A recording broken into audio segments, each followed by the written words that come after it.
And these propagandistic thinkers that you described, they attempt to unify all possible goals into a coherent singularity.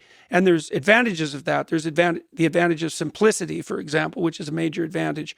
And there's also the advantage of motivation, right? So if you provide people with a simple manner of integrating all their actions, you decrease their anxiety and you increase their motivation. Now, that can be a good thing if the unifying idea that you put forward is valid, but it's the worst of all possible ideas if you put forward an invalid unifying idea.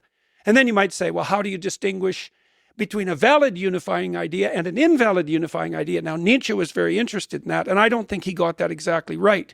But the postmodernists, for example, especially the ones, and this is most of them with a neo-Marxist bent, their presumption is that the fundamental unifying idea is power, that everything's about compulsion and force, essentially, and that that's the only true unifying ethos of mankind, which is, I don't know if there's a worse idea than that. I mean, there are ideas that are potentially as dangerous. The nihilistic idea is pretty dangerous, although it's more of a disintegrating notion than a unifying idea.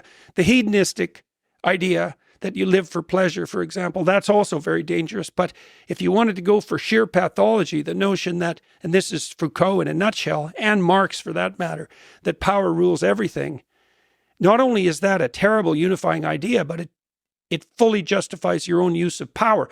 And I don't mean the power Nietzsche talks about.